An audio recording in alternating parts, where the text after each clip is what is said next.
Mi nuera me gritó eso en la puerta de mi propia casa, la que construí con mis manos. Mi hijo se quedó callado. Me di la vuelta y me fui, pero lo que no sabían es que estaban a punto de perderlo todo a manos del viejo inútil al que acababan de humillar. Me llamo Silvestre Vargas y tengo 72 años.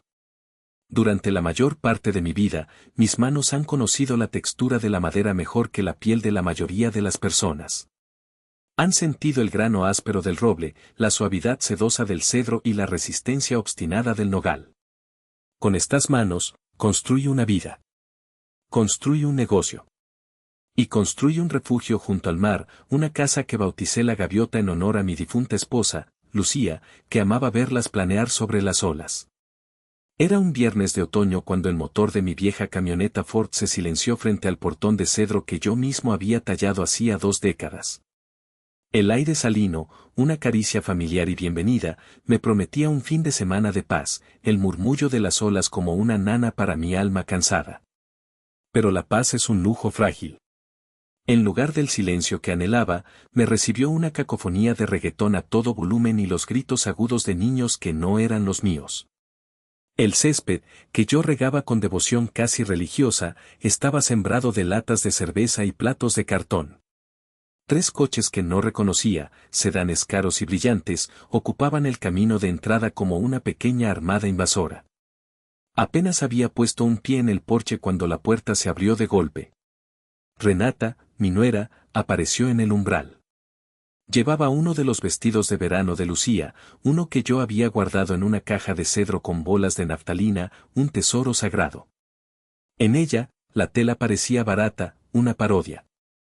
Su rostro, usualmente una máscara de cortesía forzada, estaba contraído por una mueca de pura irritación. ¿Y para qué está aquí este viejo? ¿Acaso tenemos lugares de sobra? Las palabras, afiladas como fragmentos de vidrio, flotaron en el aire pesado y húmedo. No me las dijo, las escupió. Detrás de ella, en la penumbra del vestíbulo, vi la silueta de mi hijo, Dante. Se movió incómodo, sus hombros anchos y una vez orgullosos ahora encorvados. Nuestros ojos se encontraron por una fracción de segundo. En los suyos vi una tormenta de vergüenza, cobardía y una súplica patética. Luego, desvió la mirada hacia el suelo de baldosas que él y yo habíamos colocado juntos un verano, hace una vida. Se quedó callado. Su silencio fue más ensordecedor que el grito de su esposa. Fue una traición. No dije nada. No había nada que decir que ellos pudieran entender. Los observé, a la reina de aquella corte de pacotilla y a su consorte mudo. Vi la casa, mi casa, profanada por su presencia, por su ruido, por su desprecio. Y en ese instante, una calma gélida, una claridad cortante, se apoderó de mí. Ellos no veían a un padre, ni al constructor de aquel santuario. Veían a un viejo estorbo, un mueble anticuado que ya no encajaba con su decoración moderna y superficial. Me di la vuelta, lenta, deliberadamente. Cada paso sobre la grava del camino de entrada era firme. No les di el gusto de verme flaquear. Arranqué el motor de la camioneta y el rugido familiar fue un consuelo. Mientras me alejaba, vi sus figuras en el porche a través del espejo retrovisor, empequeñeciéndose. Renata tenía una sonrisa triunfante. Dante seguía mirando al suelo. Mi monólogo interno era sereno, preciso. Ellos ven a un viejo. Deberían haber visto a un rey inspeccionando su fortaleza en ruinas. Y hoy, ese rey ha decidido demolerlo todo para reconstruir desde los cimientos.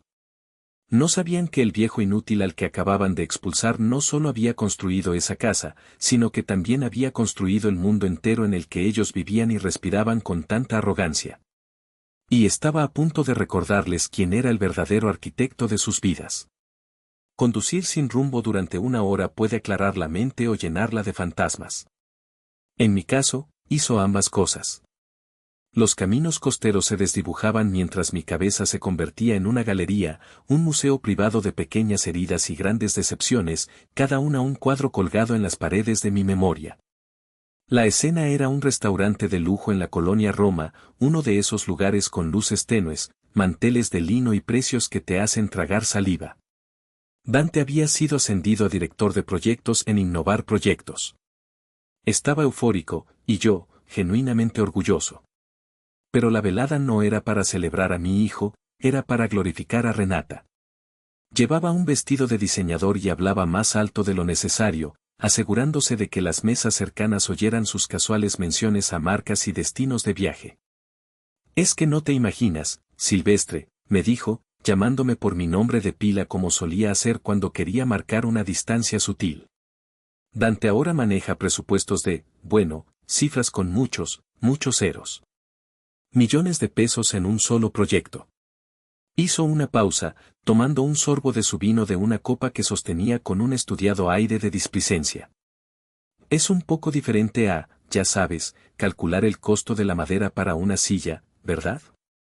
La puñalada fue tan precisa que casi admiré su destreza.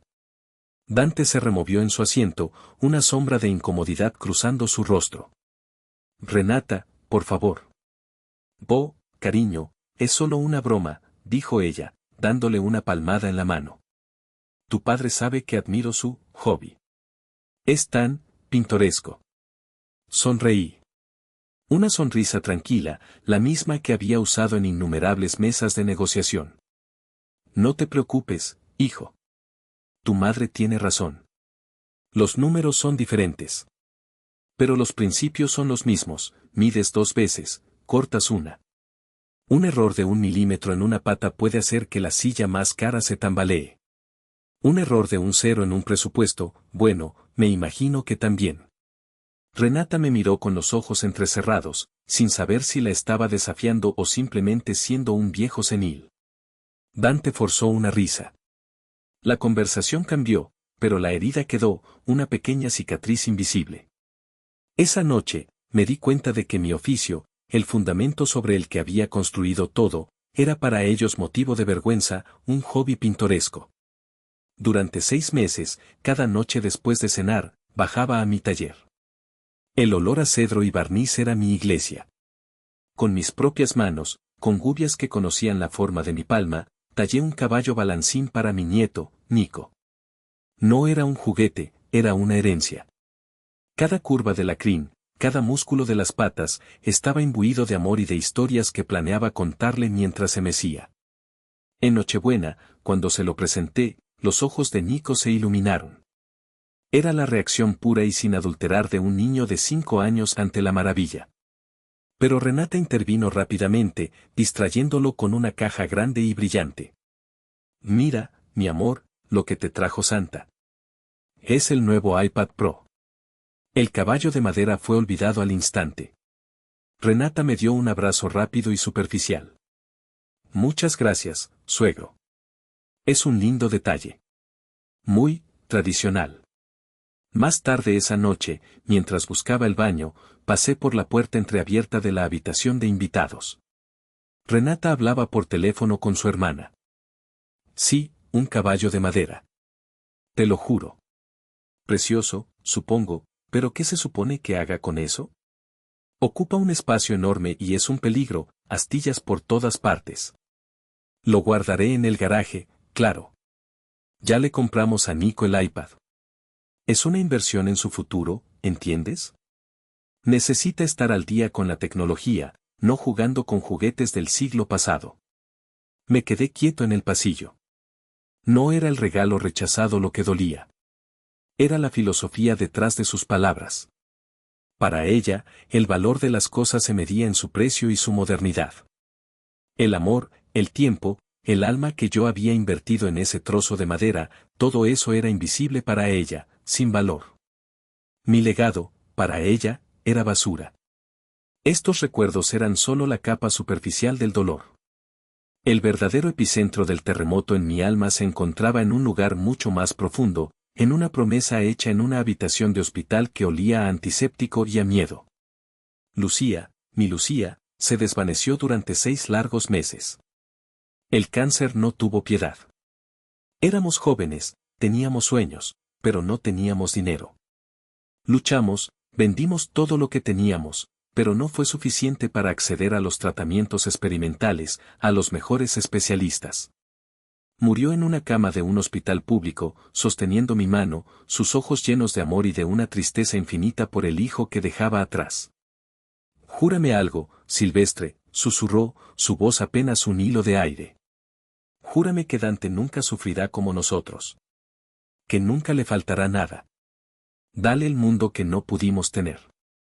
Constrúyele un castillo tan fuerte que ningún monstruo pueda entrar. Lloré y se lo juré. Y esa promesa se convirtió en el combustible de mi vida. Me sumergí en el trabajo.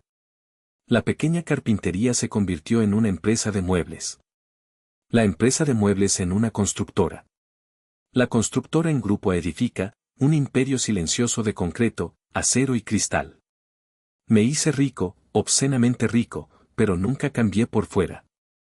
Seguí usando mis viejas camisas de franela, conduciendo mi camioneta, viviendo en un apartamento modesto. El dinero no era para mí. Era para el castillo de Dante.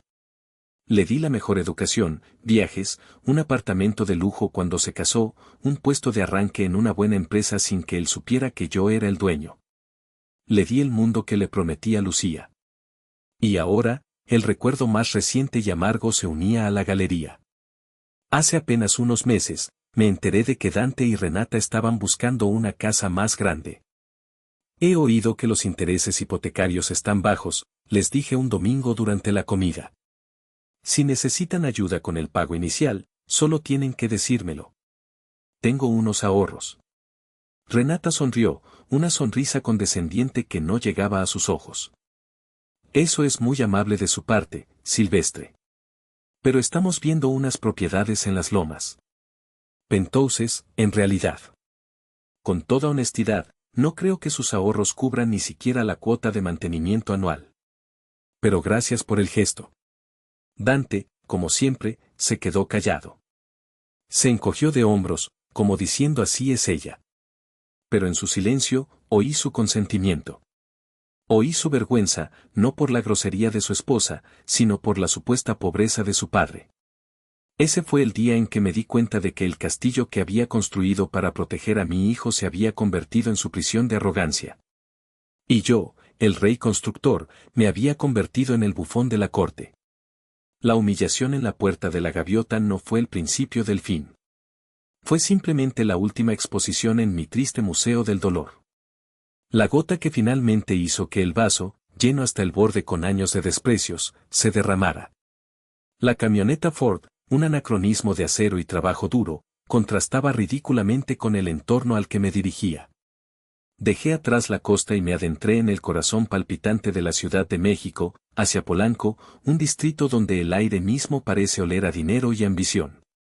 No me dirigí a mi conocido y modesto apartamento en la colonia Narvarte, el lugar que Dante y Renata conocían como mi hogar. Ese era solo parte del disfraz, un escenario cuidadosamente mantenido durante años.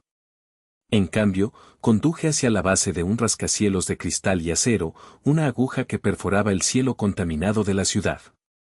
El guardia de seguridad del estacionamiento subterráneo, un hombre joven con un uniforme impecable, ni siquiera parpadeó al ver mi vehículo.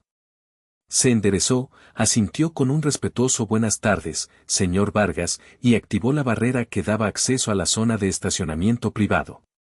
Maniobré la camioneta hasta un espacio reservado, uno que llevaba una simple placa que decía la presidencia. Estaba flanqueado por un Mercedes-Benz negro y un Tesla reluciente. Ignoré el ascensor principal, el que llevaba a los vestíbulos de mármol y a las oficinas corporativas. Me dirigí a una puerta sin marcar en una esquina, pasé mi tarjeta de acceso y entré en un pequeño ascensor privado que solo respondía a mis huellas dactilares. Las puertas se abrieron directamente a mi verdadero hogar. El penthouse. No era un lugar ostentoso. Lucía odiaba la ostentación. Era un espacio de líneas limpias, minimalista y elegante. Muebles de diseño que parecían flotar sobre suelos de madera oscura, paredes de cristal que ofrecían una vista panorámica de 270 grados de la ciudad que se extendía a mis pies como un tapiz de luces. Era un nido de águila, un centro de mando silencioso. Mi santuario y mi verdadera oficina. Dejé las llaves de la camioneta en un cuenco de cerámica sobre una mesa de consola de nogal que yo mismo había hecho. Me serví un vaso de agua y me paré frente a la pared de cristal, observando el caos ordenado de la metrópoli. Cada edificio, cada grúa en el horizonte, parecía parte de mi tablero de ajedrez. La tristeza y la humillación del encuentro en la gaviota comenzaron a disiparse, reemplazadas por una fría y metódica resolución.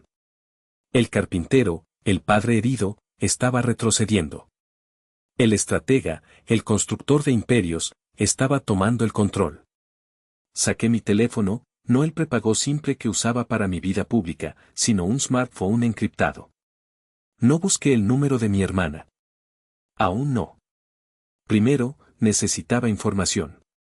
Busqué un contacto en mi agenda, Lázaro. Lázaro Herrera. Mi CEO. Mi protegido. El hijo que nunca tuve en el mundo de los negocios. Lo había encontrado 30 años atrás, un joven brillante y hambriento en el departamento de contabilidad. Vi en él la misma chispa de genio y la misma integridad de acero que yo valoraba. Lo moldeé, lo guié, y 15 años atrás, le entregué las riendas del día a día del grupo a Edifica, permitiéndome convertirme en el fantasma en la máquina, el poder detrás del trono. Sonó una vez antes de que respondiera. Su voz era siempre la misma, calmada, respetuosa, eficiente. Señor Vargas. No hubo saludos triviales. Lázaro sabía que yo nunca llamaba sin un propósito. Lázaro, tenemos un problema, dije, mi tono de voz cambiando, perdiendo la cadencia cansada del viejo Silvestre y adquiriendo el filo preciso del presidente del consejo. Es doméstico, pero requiere una solución corporativa. Hubo una pausa de un segundo al otro lado de la línea. Entendido, señor. ¿Qué necesita? Quiero el expediente completo de Dante Vargas. Trabaja en innovar proyectos. Quiero todo, su historial de empleo, evaluaciones de desempeño, informes de gastos, correos electrónicos, todo. Y quiero un análisis financiero completo de él y su esposa, Renata.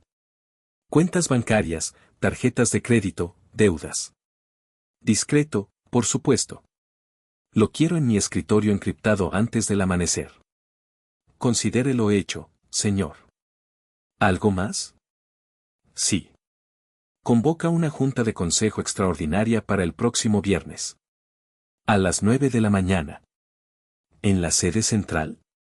Miré por la ventana, hacia el horizonte lejano donde, en mi mente, podía ver las olas rompiendo. No. En la gaviota. Lázaro no cuestionó la extraña petición. Como usted ordene, señor. ¿Alguna instrucción especial sobre la agenda? La agenda soy yo, Lázaro. La agenda es recordarles a todos quién pone los cimientos de esta empresa. Colgué. El sol comenzaba a ponerse, tiñendo el cielo de naranja y púrpura. La ciudad de las luces comenzaba a despertar. Y en mi nido de águila, muy por encima de todo, el viejo carpintero afilaba sus herramientas para un tipo de trabajo muy diferente. No iba a construir. Iba a deconstruir. El alba del sábado me encontró no en mi lujoso penthouse, sino en el pequeño taller detrás de mi modesto apartamento en la Narvarte. El olor a serrín y a trementina siempre había sido mi ancla, mi conexión con la realidad tangible. Necesitaba ese ancla ahora más que nunca. Mientras esperaba el informe de Lázaro, mis manos encontraron consuelo en la tarea de lijar una vieja tabla de caoba, sintiendo cómo la madera revelaba su verdadera belleza bajo la presión. A las 5:37 de la mañana, mi teléfono encriptado vibró. El informe estaba allí. Me senté en mi banco de trabajo, el portátil abierto junto a un formón y un mazo, y comencé a leer. El informe de Lázaro era, como siempre, impecable y devastador. Dante era un empleado mediocre. Sus evaluaciones lo describían como competente, pero carente de iniciativa. Había recibido bonificaciones generosas, no por su desempeño, sino por mi discreta instrucción a Lázaro de asegurarse de que al chico no le falte nada. El análisis financiero era aún más revelador. Vivían muy por encima de sus posibilidades. Deudas de tarjetas de crédito que ascendían a cientos de miles de pesos, un préstamo para el coche que apenas podían pagar y gastos extravagantes en ropa, restaurantes y viajes. Estaban ahogándose en deudas, manteniendo una fachada de opulencia a toda costa. Eran desesperados. Y la gente desesperada hace cosas desesperadas. Pero había algo más que necesitaba. Unos documentos personales, los títulos originales de propiedad de Grupo Edifica y, lo más importante, el testamento de Lucía. Los guardaba en una pequeña caja fuerte oculta en la gaviota. Eran los pilares de mi vida, tanto sentimental como legalmente. Tenía que recuperarlos. Llamé a Dante. Mi voz era la del padre preocupado y ligeramente confundido que él esperaba oír. Dijo, soy yo. Escucha, anoche me sentí un poco mal después de todo. Creo que dejé mis medicinas para el corazón en el cajón de mi mesita de noche. ¿Te importaría si paso un momento a recogerlas? No tardaré nada. Hubo una pausa. Podía oír a Renata susurrando en el fondo. Claro, papá, dijo finalmente, su tono falsamente solícito. Pasa cuando quieras. No te preocupes. El viaje de vuelta a la gaviota fue diferente. Ya no había conmoción, solo una fría determinación. Cuando llegué, Renata me recibió en la puerta con una sonrisa que no ocultaba la irritación en sus ojos. Pase, Silvestre. Rápido, por favor. Estamos a punto de salir. Asentí y subí las escaleras hacia mi antiguo dormitorio. La habitación estaba irreconocible. Ropa de mujer esparcida por las sillas, una maleta abierta sobre mi cama. El aire olía a un perfume caro y empalagoso. Ignoré el desorden y me dirigí al estudio contiguo, una pequeña habitación donde solía dibujar mis diseños. Detrás de un cuadro de un paisaje marino, había un panel falso en la pared. Lo abrí. Y mi corazón se detuvo. La puerta de la pequeña caja fuerte estaba abierta, forzada con una palanca. El metal estaba doblado y arañado. Sentí un vacío helado en el estómago. Me arrodillé. Dentro, el caos. Papeles revueltos. La caja de terciopelo que contenía las joyas de Lucía, su anillo de compromiso, un sencillo collar de perlas, estaba vacía. No eran valiosas en términos monetarios, pero eran mi conexión más sagrada con ella. Un sollozo seco escapó de mi garganta. Era una violación, un sacrilegio. Pero entonces, mis ojos se posaron en una carpeta de cartón que habían dejado olvidada en su prisa, probablemente pensando que eran papeles sin importancia. La saqué con manos temblorosas. El logo en la portada era de un bufete de abogados que no reconocía. La abrí. Lo que leí a continuación fue peor que el robo, peor que los gritos, peor que el silencio de mi hijo. Era una declaración de guerra total, una ejecución planeada en la sombra. Era una solicitud formal, dirigida a un juez de lo familiar, para que se me declarara mentalmente incompetente y se le otorgara a Dante la tutela total sobre mis bienes y mi persona. Página tras página, un abogado desconocido detallaba supuestos incidentes de mi creciente senilidad, mi obsesión con la carpintería, mi negativa a vivir un estilo de vida acorde a la posición de mi hijo. Mi confusión general. Eran mentiras, distorsiones de la verdad diseñadas para pintarme como un viejo loco e indefenso.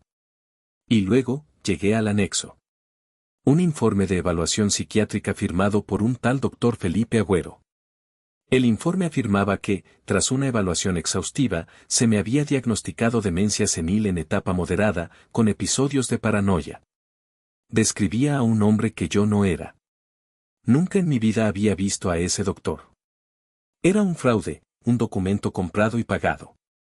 Revisé el resto de los papeles en la caja fuerte. Encontré una pequeña libreta que no era mía. Dentro, había anotaciones con la letra de Renata. Nombres de agentes inmobiliarios. Cálculos del valor de la gaviota, estimado en más de 20 millones de pesos. Y una nota al margen, venta rápida. Enganche para Penthouse en las Lomas. Sacar al viejo de la ecuación. Tiene que firmar ya. De Dante. Busqué frenéticamente hasta que encontré la última página de la solicitud de tutela. Allí estaba. Debajo de la línea que decía solicitante, una firma. Una firma que yo había enseñado a trazar. Una firma que había visto en boletas de calificaciones, en tarjetas de cumpleaños, en el acta de su matrimonio. La firma de mi hijo. Dante Vargas. El aire abandonó mis pulmones. Me apoyé contra la pared, la carpeta temblando en mis manos. El dolor era físico, una presión aplastante en mi pecho. No era solo traición. Era un intento de borradura. Querían anularme, convertirme en una no persona, un fantasma legal, para poder saquear los restos de mi vida. Y mi propio hijo, la razón de ser de mi imperio, el depositario de la promesa que le hice a su madre, era el que sostenía la pluma. La puerta se abrió. Era Renata. ¿Ya encontró sus pastillas? Llevamos prisa. Me levanté lentamente, ocultando la carpeta detrás de mi espalda. La miré. La miré de verdad por primera vez. No a la esposa de mi hijo, sino a una depredadora. Vi la codicia en sus ojos, la impaciencia, la crueldad casual de alguien que aplasta un insecto sin pensarlo. Sí, dije, mi voz ronca. Las encontré. Y mucho más. Salí de la habitación, pasé a su lado sin mirarla. Bajé las escaleras con la carpeta apretada contra mi pecho. Cada paso era pesado, como si caminara por el fondo del océano. El castillo que había construido para Dante no solo había sido invadido. El príncipe heredero había conspirado con el enemigo para asesinar al rey. No volví a la ciudad. Conduje sin rumbo por la carretera costera, la carpeta de la traición en el asiento del copiloto como un pasajero silencioso y acusador. El azul brillante del Pacífico a mi derecha era una burla a la oscuridad que se había instalado en mi alma. Finalmente, detuve la camioneta en un mirador, un pequeño pedazo de tierra que se asomaba sobre un acantilado, ofreciendo una vista panorámica del océano infinito. Apagué el motor. El único sonido era el rugido de las olas rompiendo contra las rocas abajo y el silbido del viento. Me quedé allí sentado durante 1 hora, o quizás fueron 2. El tiempo había perdido su significado. Sostenía la carpeta en mi regazo, su peso era desproporcionado a su masa física. Era el peso de una vida de sacrificios, de una promesa rota. Con manos que se sentían ajenas, saqué mi cartera. No busqué dinero ni tarjetas de crédito. Busqué una vieja fotografía, gastada en los bordes, que había llevado conmigo durante 30 años. En la foto, un Dante de 8 años, con el pelo revuelto y una sonrisa a la que le faltaba un diente, sostenía con orgullo una pequeña casa para pájaros que habíamos construido juntos en mi taller. Recuerdo el día a la perfección. Sus pequeñas manos luchando con el martillo, la concentración en su rostro mientras intentaba clavar un clavo derecho, el estallido de alegría cuando lo logramos. Lo hicimos, papá, había dicho, sus ojos brillando. Construimos un hogar. Miré la foto del niño sonriente y luego la firma en el documento. ¿En qué momento se había perdido ese niño? ¿En qué curva del camino su admiración se había convertido en vergüenza, su amor en codicia? Lo había ahogado en comodidad, lo había protegido tanto de las dificultades del mundo que no había desarrollado una columna vertebral. Le di el castillo, pero olvidé enseñarle a ser rey de sí mismo. Mi fracaso como padre me golpeó con la fuerza de una ola. Lágrimas calientes y amargas rodaron por mis mejillas. No eran lágrimas de autocompasión, sino de una profunda y devastadora pena. Lloré por el niño de la foto. Lloré por la promesa que le había hecho a Lucía, una promesa que ahora se sentía como una maldición. Lloré por el hombre en el que se había convertido mi hijo. Cuando las lágrimas cesaron, un frío polar se instaló en su lugar. La pena se solidificó en resolución. Saqué mi teléfono normal, el que todos conocían, y marqué el número de mi hermana, Jimena. Respondió al instante. ¿Silvestre? ¿Estás bien? Te oigo extraño. Le conté todo. Mi voz era monótona, desprovista de emoción mientras relataba los eventos, el robo, la carpeta, la firma. Cuando terminé, un silencio pesado llenó la línea. Ese malnacido, susurró finalmente Jimena, su voz temblando de rabia. Después de todo lo que has hecho. Firmó, Jimena, dije, y mi propia voz se quebró por primera vez, una fisura en el hielo. Mi muchacho. Firmó mi sentencia. Entonces haz lo que debes, hermano, dijo ella, su tono endureciéndose, dándome la fuerza que necesitaba. Construiste ese imperio para proteger a tu familia. Ahora tienes que usarlo para protegerte a ti mismo. A veces, para salvar lo que amas, o lo que queda de ello, debes demostrar de que estás hecho. No eres un viejo indefenso. Eres Silvestre Vargas. Recuérdalo. Colgué, sintiendo una extraña paz. La validación de Jimena era el permiso que no sabía que necesitaba. Guardé mi teléfono normal y saqué el encriptado. Mis manos ya no temblaban. La duda se había evaporado. Solo quedaba el propósito. Busqué a Lázaro en la agenda. Mientras el teléfono sonaba, miré una última vez la foto del niño sonriente. Con un suspiro lento y profundo, la volví a guardar en mi cartera. El niño se había ido. Era hora de tratar con el hombre. Señor Vargas, respondió Lázaro. Mi voz era de acero. Lázaro, cambia los planes. El viernes no será una junta de consejo. Será un tribunal. Entendido, señor. Quiero que el departamento legal prepare un paquete completo. Un cese de empleo por causa justificada para Dante Vargas, citando fraude, conspiración y falta grave a la ética corporativa. Prepara también una demanda civil contra Renata Vargas por robo y tentativa de despojo. Y quiero que se envíe una copia certificada de todo este expediente, dije, mirando la carpeta en mi asiento, a la fiscalía. Quiero que se investigue un posible fraude criminal. Lázaro no vaciló. ¿Hay algo que deba saber para proceder? Solo una cosa. El bono más reciente de Dante, el que autoricé en diciembre. Quiero un rastreo completo de esos fondos. Tengo la sospecha de que usaron el dinero de mi compañía para pagar al médico y al abogado que intentaron declararme loco. Hubo un silencio cargado de electricidad. Pude sentir la ira controlada de Lázaro a través del teléfono.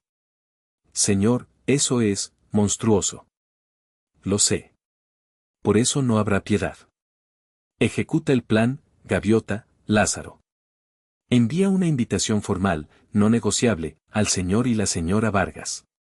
Diles que el presidente del consejo desea conocerlos en persona. Hazles creer que es la oportunidad de sus vidas. ¿Y usted, señor, cuál será su papel? Miré el océano, las olas rompiendo con una furia implacable contra las rocas. Yo seré el juez, el jurado y el verdugo. Colgué. El sol comenzaba a descender hacia el horizonte. Me quedé allí, observando cómo la luz dorada se rendía ante la oscuridad que avanzaba, sintiendo que algo dentro de mí hacía exactamente lo mismo. El padre que había amado incondicionalmente estaba muriendo. Y en su lugar, nacía algo más duro, más frío, algo forjado en el fuego de la más profunda de las traiciones. La semana que siguió fue un ejercicio de autocontrol monumental. Jugué mi papel a la perfección. No llamé. No envié mensajes. Me volví un fantasma, permitiendo que su arrogancia y su codicia llenaran el vacío. Pude imaginarlos, celebrando su victoria, planeando el futuro en mi casa, con mis cosas. Dejé que su confianza se inflara como un globo, sabiendo que yo sostenía el alfiler. La invitación llegó a su apartamento el miércoles por la mañana. No fue un correo electrónico, sino un sobregrueso de papel de lino, entregado por un mensajero uniformado. El logo de Grupo Edifica estaba grabado en relieve en la solapa. Dentro, una tarjeta con una caligrafía impecable los invitaba a una reunión ejecutiva especial el viernes a las 9 de la mañana en la Gaviota. La nota especificaba que el presidente del consejo, una figura casi mítica en la empresa, había solicitado su presencia. Esa noche, Dante me llamó. Su voz era un cóctel de excitación nerviosa y una pizca de culpa, una combinación que le revolvía el estómago. Papá.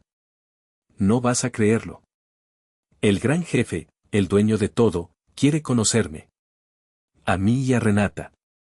En la Gaviota. ¿No es increíble? Jugué mi papel. ¿El dueño? Vaya, hijo. Eso es maravilloso. Debe estar muy impresionado con tu trabajo. Sí. Eso creo. Renata dice que esto podría ser, ya sabes, la gran oportunidad. Un puesto directivo, tal vez incluso una vicepresidencia. Nuestras vidas podrían cambiar, papá. Estoy muy orgulloso de ti, Dante, dije, y las palabras sabían a ceniza en mi boca. Se lo merecen. Colgué y me serví un tequila. El primero en años. Lo necesitaba. El viernes por la mañana, yo ya estaba en la gaviota desde el amanecer. La casa había sido transformada. Un equipo de limpieza profesional que Lázaro había contratado había borrado todo rastro de la ocupación de Renata. El lugar estaba impecable, como a Lucía le gustaba. En el salón, en lugar de mis cómodos sofás, se había instalado una imponente mesa de conferencias de caoba para 12 personas. Un servicio de catering de lujo servía café y pasteles finos. Los miembros de la junta directiva, hombres y mujeres de rostros serios y trajes caros, comenzaron a llegar. Me saludaban con un respetuoso señor Vargas y tomaban asiento. Yo no me senté a la cabeza de la mesa. Me quedé de pie, en la sombra del estudio contiguo, observando a través de la puerta entreabierta. Lázaro era el maestro de ceremonias. A las 9:05 de la mañana, el brillante BMW de Dante entró por el camino de grava.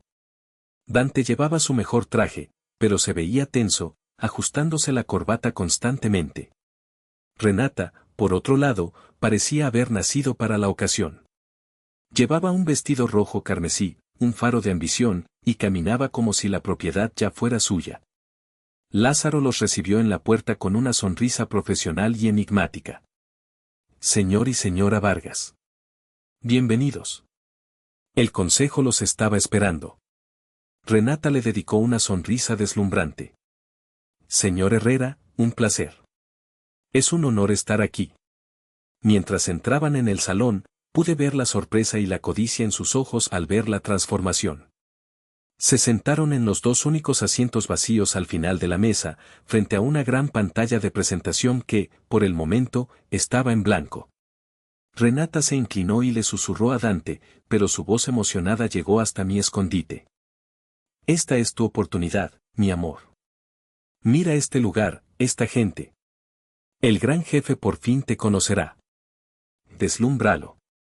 Háblale de tus ideas para expandir el departamento. Dante asintió, pálido y sudoroso. Parecía un cordero camino del matadero, demasiado deslumbrado por las luces para ver el cuchillo. Lázaro se aclaró la garganta y la sala quedó en silencio. Buenos días a todos. Gracias por su presencia en esta reunión extraordinaria. Grupo Edifica se construyó sobre un fundamento inquebrantable de integridad y trabajo duro. Esos son los pilares que nuestro fundador estableció y que hemos mantenido durante 40 años. Hizo una pausa, su mirada recorriendo lentamente la mesa antes de posarse en Dante y Renata. Lamentablemente, hemos descubierto una grave violación de esos principios. Una traición que proviene del interior de nuestra propia estructura. Un murmullo recorrió la sala. Dante se tensó, mirando a su alrededor con confusión. Renata frunció el ceño, claramente irritada por aquel giro inesperado que le estaba robando el protagonismo. Lázaro pulsó un botón en un control remoto. La pantalla a sus espaldas cobró vida. Lo primero que apareció fue el logo dorado de Grupo Edifica. Luego, con una animación fluida, apareció un organigrama. En la parte superior, Grupo Edifica Holding. Debajo, varias subsidiarias. Y entre ellas, con una línea de propiedad clara y directa, estaba el logo de Innovar Proyectos. El rostro de Dante perdió todo color. Pasó de la confusión al pánico y luego a una incredulidad absoluta. Pude ver cómo su mente trabajaba a toda velocidad, tratando de procesar una verdad que sacudía los cimientos de su mundo.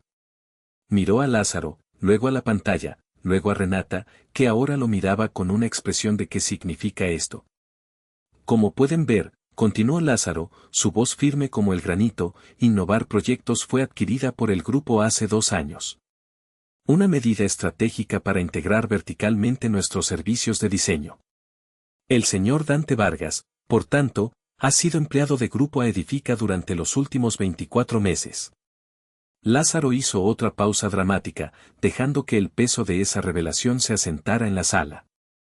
Y para dirigir esta reunión y abordar la grave situación que nos ocupa, tengo el honor de presentarles a nuestro fundador, el arquitecto de todo lo que somos, el hombre cuya visión guía a esta empresa desde las sombras. El presidente del consejo, el señor Silvestre Vargas. Y con esa señal, salí de la oscuridad del estudio y entré en la luz del salón. El silencio que cayó sobre la sala fue absoluto, tan denso que parecía tener peso físico. Todos los miembros de la junta, como un solo hombre, se pusieron de pie. Yo caminé lentamente, sin prisa, el sonido de mis zapatos de cuero sobre las baldosas era el único ruido.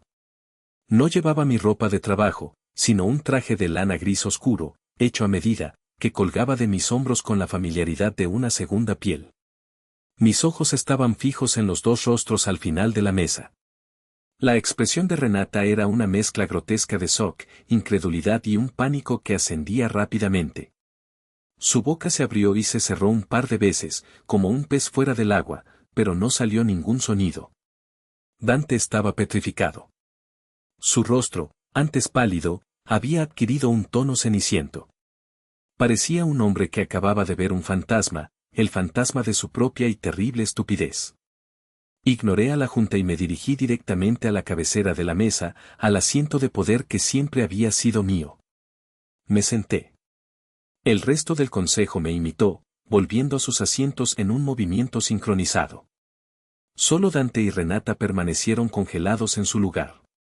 Dejé que el silencio se prolongara unos segundos más, un instrumento de tortura más eficaz que cualquier palabra. Finalmente, los miré. Dante. Renata, dije, y mi voz era tranquila, serena, pero resonó en la sala como el tañido de una campana. Creí que era importante que finalmente conocieran al jefe de la familia, y al de la empresa. Renata emitió un pequeño sonido ahogado, un gemido de angustia. Dante simplemente se hundió en su silla, su cuerpo entero pareciendo encogerse, como si deseara desaparecer en el costoso tapizado. Me volví hacia Lázaro. Procede, por favor. Lázaro asintió. Como les informaba, se ha cometido un fraude contra esta compañía y contra su presidente. Un fraude financiado, irónicamente, con el dinero de la propia compañía. Pulsó de nuevo el control remoto. La pantalla cambió, mostrando ahora una copia escaneada del estado de cuenta de la tarjeta de crédito de Dante. Lázaro usó un puntero láser para señalar una transacción específica. El 23 de diciembre, el señor Vargas recibió su bonificación anual, una suma de 500,000 pesos, autorizada personalmente por nuestro presidente como un gesto de apoyo familiar. 3 días después, este cargo, 250,000 pesos, pagados al bufete de abogados Morales y Asociados y al doctor Felipe Agüero. La siguiente imagen en la pantalla fue la primera página de la solicitud de tutela, con el logo del bufete bien visible. La siguiente, el fraudulento informe psiquiátrico. La siguiente, la página con la firma de Dante, ampliada para que no quedara lugar a dudas. Estos son los servicios que se pagaron con el dinero del grupo Aedifica, explicó Lázaro, su voz gélida. Un intento de despojar a nuestro fundador de sus bienes, de su reputación y de su libertad, orquestado por su propio hijo y su esposa. El jadeo de Renata era ahora audible. No, no es posible, es un malentendido. La miré directamente. ¿Un malentendido, Renata? ¿Forzar la caja fuerte de mi estudio fue un malentendido? ¿Robar las joyas de mi difunta esposa fue un malentendido? Ella palideció aún más. ¿Cómo? ¿Creíste que no lo notaría? Continué, mi voz sin inflexiones. Esos objetos no tenían un gran valor monetario, pero su valor para mí era incalculable. Y los arrancaste de mi casa como una ladrona común. Me volví hacia mi hijo. Dante tenía la cabeza entre las manos, su cuerpo sacudido por sollozos silenciosos. ¿Y tú, Dante?, dije, y por primera vez, un temblor de dolor real se filtró en mi voz. El dinero para pagar al abogado que iba a destruirme, al médico que me declaró loco, ese dinero era un regalo mío. Usaste mi amor, mi generosidad, como un arma contra mí. Levantó la cabeza. Sus ojos estaban rojos, llenos de lágrimas y de una desesperación abyecta. Papá, ella, no quería. Cállate, Dante. Siseó Renata, su shock transformándose en una furia desesperada. No digas nada. Es una trampa. Nos está manipulando. Sonreí, una sonrisa sin rastro de humor. ¿Manipulando? Renata, tú no entiendes el juego. Para manipular, necesitarías tener alguna pieza de valor en el tablero. Y tú ya has perdido todas las tuyas. Me puse de pie. El movimiento atrajo la atención de todos. Lázaro. Señor. Lee la resolución del consejo. Lázaro se puso de pie, tomó una carpeta de la mesa y leyó con voz clara y formal. Por resolución unánime del Consejo de Administración de Grupo Edifica, con fecha de hoy, se decreta lo siguiente. Primero, el empleo del señor Dante Vargas queda terminado de forma inmediata e irrevocable. Por causa justificada de fraude, conspiración y falta grave a la ética corporativa. Se iniciará una auditoría completa de sus proyectos y se le exigirá la restitución de todos los fondos malversados. Segundo, el Departamento Legal del Grupo iniciará acciones civiles contra la señora Renata Vargas por los delitos de robo, tentativa de despojo y daños a la propiedad. Tercero, una copia completa de este expediente, incluyendo la evidencia del soborno a un profesional médico, será entregada a la Fiscalía General de la República para que proceda con una investigación criminal. Cada frase era un martillazo en el ataúd de sus vidas. El mundo que habían construido, una casa de naipes de deudas y apariencias, se estaba derrumbando a su alrededor en tiempo real. El veredicto final de Lázaro quedó suspendido en el aire, un eco que parecía absorber todo el sonido de la habitación. Por un momento, nadie se movió. Renata miraba a Lázaro con los ojos desorbitados, como si él hubiera hablado en un idioma alienígena que ella no podía comprender. Dante, por su parte, parecía haber trascendido el pánico para llegar a un estado de catatonía, su rostro una máscara vacía de shock. Fue Renata quien rompió el hechizo. Se levantó de un salto, la silla chirriando contra el suelo de baldosas. Su rostro estaba congestionado por la rabia. «Usted no puede hacernos esto», gritó, señalándome con un dedo tembloroso. «Somos familia. Dante es su único hijo. La familia no intenta declarar loco a su padre para robarle, Renata», repliqué, mi voz manteniéndose en un tono peligrosamente bajo y tranquilo. «Y mi hijo dejó de actuar como tal en el momento en que estampó su firma en ese documento. Fue tu culpa», espetó, su voz subiendo a un chillido. «Siempre con tu aire de superioridad, con tu estúpido taller, haciéndonos sentir como si no fuéramos lo suficientemente buenos. Nos obligaste a esto. Teníamos deudas. Necesitábamos». «Necesitaban más», la interrumpí. «Siempre más. Más ropa, más viajes, un coche más nuevo. Un penthouse en las lomas. La casa que yo construí, el dinero que yo gané, el imperio que forjé con estas manos, nada era suficiente. Siempre había un peldaño más alto que escalar, sin importar a quién tuvieran que pisar para llegar allí. Incluso si ese alguien era yo. Me acerqué a Dante. Me paré junto a su silla, mirándolo desde arriba. Él ni siquiera levantó la vista. Su mirada estaba perdida en los intrincados patrones de la mesa de caoba. «Te di todo, hijo», dije en voz baja, «solo para él. La mejor educación. Un camino despejado. Un mundo sin las dificultades que yo conocí. Te di el castillo que le prometí a tu madre. Y tú, en lugar de aprender a ser su rey, te aliaste con el dragón para quemarlo todo».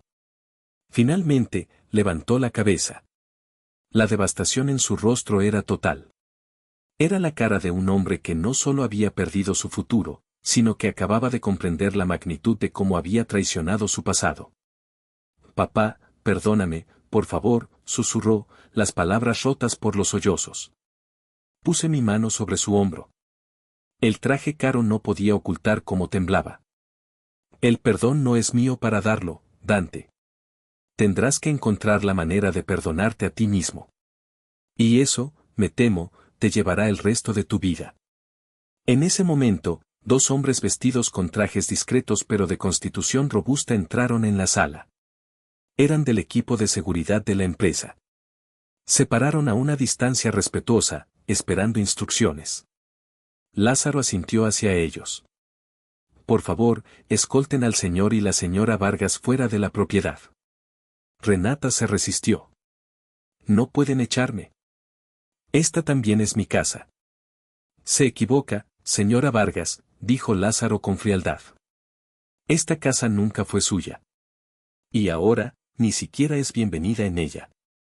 La realidad finalmente la golpeó con toda su fuerza. Su cuerpo se desinfló, la lucha abandonándola. Se dejó llevar por uno de los hombres de seguridad, su rostro una ruina de maquillaje corrido y desesperación. El otro hombre se acercó a Dante y le tocó suavemente el brazo. Mi hijo se levantó como un autómata y, sin volver a mirarme, salió de la habitación, de la casa, y de mi vida. La junta directiva comenzó a recoger sus cosas en silencio, dándome mi espacio. Lázaro se acercó. Se ha hecho justicia, señor Vargas. No, Lázaro, respondí, mirando por la ventana como el BMW de Dante se alejaba por el camino de grava por última vez. Se han aplicado las consecuencias. La justicia es algo completamente diferente. Y mucho más doloroso. Cuando todos se fueron, la casa quedó en un silencio absoluto. El silencio que yo había anhelado, pero que ahora se sentía pesado, opresivo. Había recuperado mi casa. Había protegido mi imperio. Había ganado. Pero la victoria sabía a cenizas. Caminé por las habitaciones vacías, mis pasos resonando en el silencio. Fui a mi viejo estudio, luego salí al jardín trasero, hacia el pequeño taller al final del sendero. El lugar olía a hogar, a madera, a sudor y a recuerdos. Tomé un trozo de nogal sin terminar de la mesa de trabajo, su superficie lisa y veteada fresca al tacto. Tomé una gubia. Mis manos, que habían firmado órdenes que podían mover millones, encontraron su verdadero consuelo en la herramienta familiar. No sentía triunfo. Solo un vacío inmenso donde antes había estado el amor por mi hijo. Le prometí a Lucía que le daría el mundo. Pero nunca me preparó para la posibilidad de que, para salvar el mundo que construí para él, tendría que quitárselo. El carpintero había ganado la batalla, pero el padre había perdido la guerra. Y mientras la primera viruta de madera caía al suelo, una pregunta se formó en mi mente, una pregunta que sabía que me perseguiría en el silencio de mis días venideros. Recuperé mi casa y mi dignidad, pero perdí a mi hijo para siempre. Hice lo correcto, pero a un costo terrible. Ahora les pregunto a ustedes, ¿fui demasiado lejos?